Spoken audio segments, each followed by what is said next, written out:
聊一聊你最近这10年都在做一些什么其他的工作，好不好？其实这10年，我觉得我做的事情还蛮多的，虽然跟唱歌可能稍微没有那么大的关系， Right. 比如说去演戏啦，然后还有去主持啦，然后甚至就是比较近期的，就是有尝试音乐剧，对。就好像有慢慢回归一下音乐的本质，慢慢导正，对。So Sharon, as we said, was in the first season of this Taiwanese singing competition that came out in 2007 called Million Stars. And a lot of these stars or these competitors in that year are now famous. Asuka Young, for example, Yoga Lin, for example. And Sharon's been into aside from music, she's been into filming industry a little bit over the last few years. 所以刚刚讲到你有演戏。我记得2013年的《天龙传奇》，我也是最近才知道，这个是布袋剧，对不对？不是歌仔戏，歌仔戏 ，sorry， 歌仔戏。但是你原来是不太讲台语的，我连听都听不懂。那你那个时候到底是怎么会去敢接这个工作？就不怕死。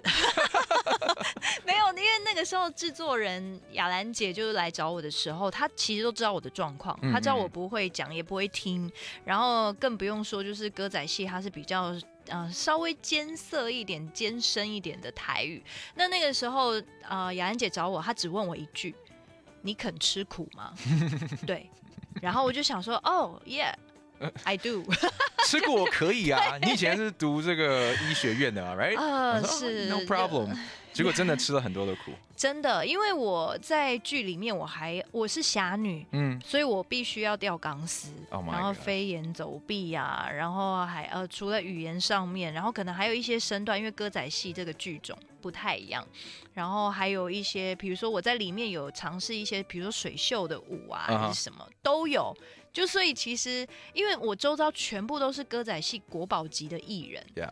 对，他们都非常资深的前辈，然后所以我在跟他们对戏的时候，其实压力蛮大的，对。所以讲台语根本就不是最困难的一部分，对不对？对，除了吊钢丝以外，还有很多其他我觉得那个心理的那个对，而且那是我第一次算第一次演戏，Oh really？ 然后就担任女主角。真的，我心想说，不是只有我不怕死，是连制作人雅兰姐也不怕死。Sharon took a job acting back in 2013, and this is a very demanding Taiwanese-based sort of theatrical film or series, and she apparently didn't speak a lick of Taiwanese, but that turned out not to be the toughest part. The toughest part also is the fact that she had to go through a lot of traditional, Taiwanese opera training. Learned a lot from that experience.